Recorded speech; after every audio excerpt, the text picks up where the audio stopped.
తెలంగాణలో వర్షం danger bells మోగిస్తోంది. ఉత్తర తెలంగాణ వ్యాప్తంగా వర్ష బీభత్సంతో పలు కాలనీలు కూడా నీట మునిగిపోయాయి. రాకపోకలకి తీవ్రమైన అంతరాయం కలుగుతోంది. ప్రాజెక్టులను నిండుకుండలా మారిపోయి ప్రాజెక్ట్ గేట్ బయట నుంచి నీళ్లు దూకుతున్నారు. దానికి సంబంధించిన బిగ్గెస్ట్ బ్రేకింగ్ న్యూస్ మన ఆర్టీవీ స్క్రీన్ పై చూస్తూ ఉన్నాం. సో తెలంగాణలో వర్షం డేంజర్ బెల్స్ మోగిస్తోంది. కామారెడ్డి, నిర్మల్, మెదక్ జిల్లాలో అతి నుంచి అతి భారీ వర్షాలు కురుస్తున్నాయి. అతి నుంచి అత్యంత భారీ వర్షాలు కురుస్తూ ఉన్నాయి.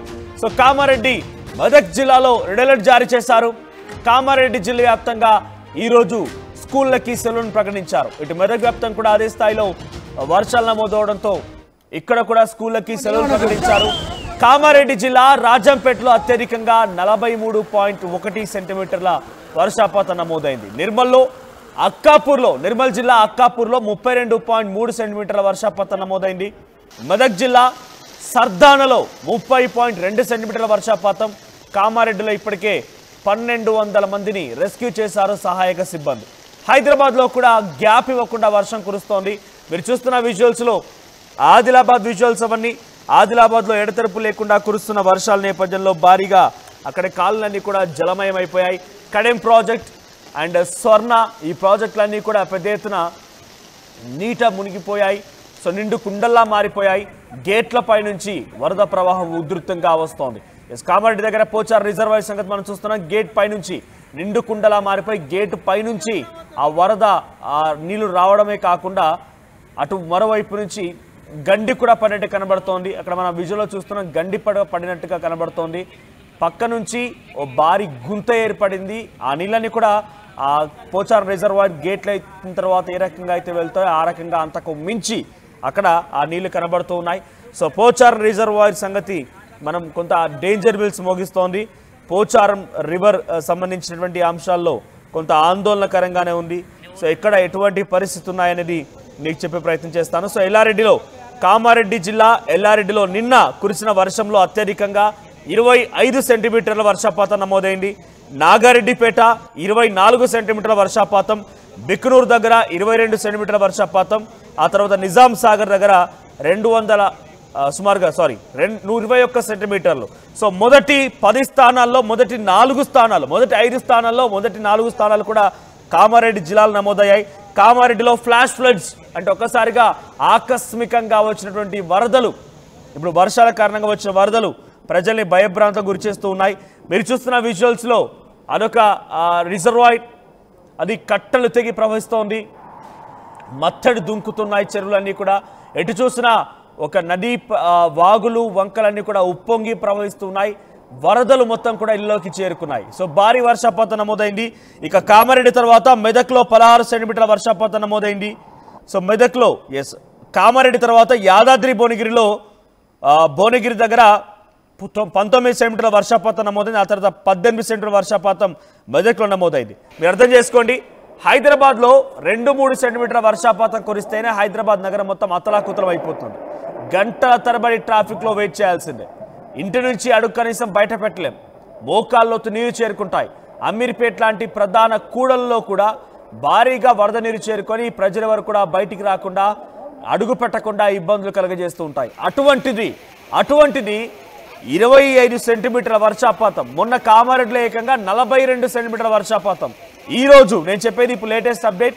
సో 27వ తేదీన జరిగినటువంటి ఈ వర్షానికి సంబంధించి వాతావరణ శాఖ ఇచ్చినటువంటి ఆ నివేదికల మేరకి 25 సెంటీమీటర్ల వర్షపాతం కామారెడ్డి దగ్గర, ఎల్లారెడ్డి దగ్గర ఈ వర్షపాతం నమోదైంది కామారెడ్డి జిల్లాలో. తర్వాత నాగారెడ్డిపేట దగ్గర 24 సెంటీమీటర్లు, బిక్నూరు దగ్గర 22 సెంటీమీటర్లు, నిజాం సాగర్ దగ్గర 22 సెంటీమీటర్లు. సో మొత్తంగా మొదటి 5 స్థానాల్లో 4 స్థానాలు కూడా కామారెడ్డిలో నమోదయ్యాయి. ఆ తర్వాత యాదాద్రి భువనగిరి, ఆ తర్వాత మెదక్లో కూడా 20 సెంటీమీటర్ల వర్షపాతం నమోదైంది. సో కామారెడ్డి, మెదక్ ఈ 2 ప్రాంతాలు మాత్రం అత్యధికంగా ఈ భారీ వర్షాల నేపథ్యంలో ఎఫెక్ట్ అయిన ప్రాంతాలుగా తెలుస్తూ ఉన్నాయి. మనం విజువల్లో చూస్తూ ఉన్నాం ఇళ్ళలోకి నీరు ఎలా చేరుతుందనేది. ఒక డ్యామ్ గేట్లు ఎత్తిన తర్వాత ఏ రకంగా అయితే నదీ ప్రవాహం కిందికి వెళ్తూ ఉంటుందో, కట్టలు తెంచుకొని ఏ రకంగా అయితే ముందుకు వెళ్తుందో అటువంటి సిచ్యువేషన్ కనబడుతోంది. సో మరోవైపుగా కామారెడ్డి దగ్గర ఒక ఆలయాన్ని పూర్తిగా ముంచెత్తి ఆలయం మొత్తం పైనుంచి కూడా నీళ్లు ప్రవహిస్తున్నటువంటి ఆ విజువల్స్ మనం చూస్తున్నాం. అక్కడ చూడండి, ఒక ఆలయం కనబడుతోంది.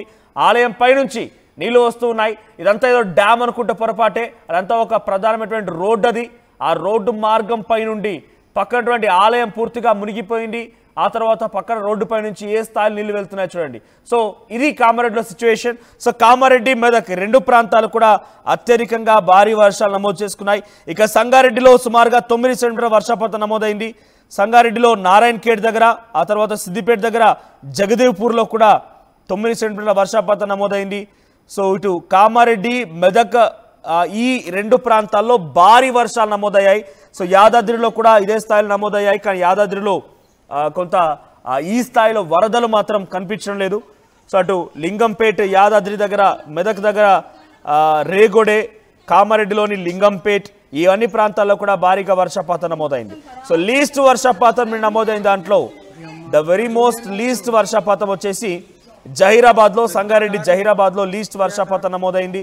సో అటు నిజామాబాద్లో కూడా లీస్ట్ వర్షపాతం నమోదైంది. మిగిలిన ప్రాంతాల్లో అతి నుంచి అత్యంత భారీ వర్షాలు కురిశాయి. మీరు చూస్తున్న విజువల్లో గమనించండి. కామారెడ్డి దగ్గర ఒక కల్వర్ట్, ఒక కారు అక్కడ రోడ్డుపై ఆగి ఉంది. ఆ కార్ని తీసుకోవడం కోసం జేసీబీ వెళ్ళింది. సో జేసీబీ వెళ్ళే లోపే ఆ కార్ పూర్తిగా అక్కడ కొట్టుకుపోయింది. సో అక్కడ ఆ విజువల్ మనం చూస్తూ ఉన్నాం. రోడ్డు పైనుంచి, అదంతా రోడ్డు, అది ఆ రోడ్డు పైనుంచి అటువైపు నుంచి నీళ్లు ఒక డ్యామ్ని గేట్లు ఎత్తేస్తే ఏ రకమైనటువంటి నీటి ప్రవాహం వస్తుందో ఆ రకంగా ఆ రోడ్లపై నుంచి కూడా భారీ నీటి ప్రవాహం ఇటువైపుగా వస్తుంది. జేసీబీ చిక్కుకుంది. సో రెస్క్యూ సిబ్బంది ఆ కారులో కొట్టుకుపోయిన వారందరినీ కూడా కాపాడేందుకు ఎయిర్ బోట్ సహాయంతో అక్కడికి చేరుకున్నారు. సో ఒకవైపు ఇంకో విజువల్ కూడా చూడండి. ఇటువంటి ప్రమాదకర సిచ్యువేషన్లో మీరు దయచేసి మీరు ప్రయాణాలు నిలిపివేసుకోండి. వర్షాలు భారీగా కురుస్తూ ఉన్నాయి, అత్యంత భారీ వర్షాలు కురుస్తున్నాయి కాబట్టి మీ ప్రయాణాలు నిలిపివేసుకోండి. ఒకసారి ఆ లైవ్ విజువల్స్ చూద్దాం.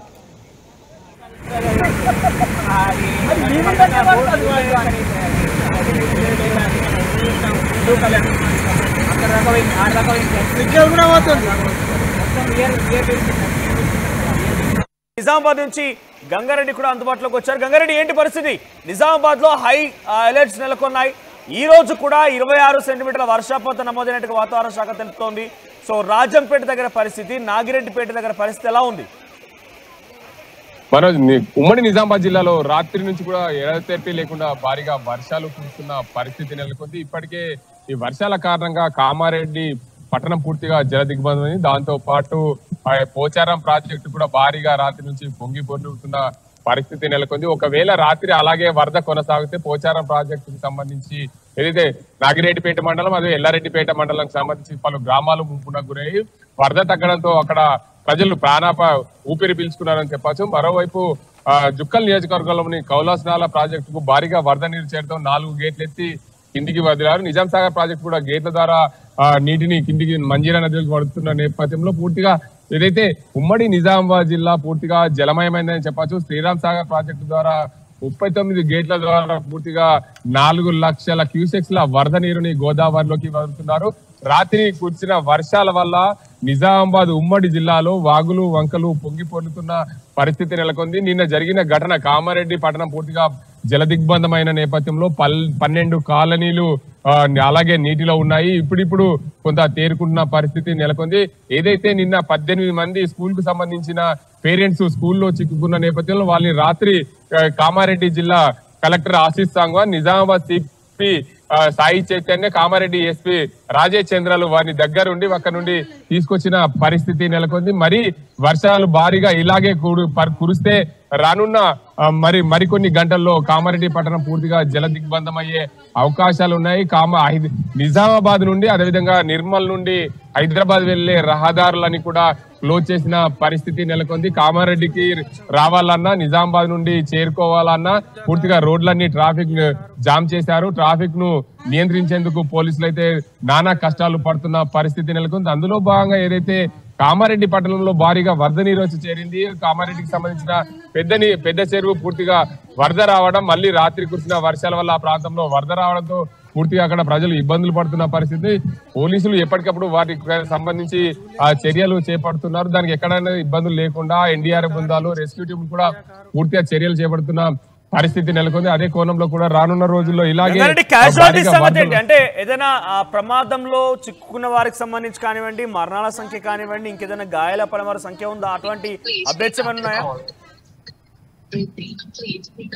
మనోజ్, ఏదైతే నిన్న జరిగిన ఘటనలో ఒక కారులో దోమకొండ మండలం సంగమేశ్వర్ లో ఒక ఇద్దరు కారులో చిక్కుకొని మృతి చెందిన ఘటన ఉంది. మరొకరు కూడా కామారెడ్డి పట్టణ సమీపంలో దోమకొండ ప్రాంతంలో ఒక వ్యక్తి మరణించినట్లయితే పూర్తిగా కామారెడ్డి జిల్లాలో భారీ వరదల నేపథ్యంలో ఇప్పటి వరకు 4 మృతి చెందినట్లు తెలుస్తుంది. 4కి సంబంధించిన పూర్తిగా ఆచూకైతే అడ్రస్ ఎవరు పేర్లు ఎక్కడి నుండి అనేది కూడా ఇప్పటి వరకు తెలియరాలేదు. కానీ ఈ భారీ వరదల కారణంగా పూర్తి స్థాయిలో దీనికి అందరికి సంబంధించి వర్షాలు కురుస్తున్న నేపథ్యంలో ఆ పోలీసులు అయితే ఎన్డీఆర్ఎఫ్ బృందాలు ఎప్పటికప్పుడు రెస్క్యూ చేసి వారిని కాపాడేందుకు ప్రయత్నిస్తున్నారు. నిన్న సామాన్య ప్రజలు జేసీబీ సాయంతో ఆ ఇద్దరిని కాపాడే ప్రయత్నంలో కారుతో పాటు వాళ్ళిద్దరు కుట్టుకపోయిన ఘటనలో లైవ్ లో మనం ప్రత్యక్షంగా చూసాం. ఇదే ఘటనలో ఏదైతే నిన్న జరిగిన ఘటనకు సంబంధించి చూసుకుంటే నిజాం సాగర్ చౌరస్తా వద్ద బొగ్గుగూడ్సే అన్నారం వద్ద అయితే 10 మందిని చిక్కుకున్నారో ఆ కూలీలను కూడా రెస్క్యూ చేసి రెస్క్యూ టీం కాపాడిన పరిస్థితి నెలకొంది. ఈ వరదల కారణంగా ఇప్పటికే కామారెడ్డి పట్టణం పూర్తిగా జల దిగ్బంధమైందనే చెప్పవచ్చు మనోజ్.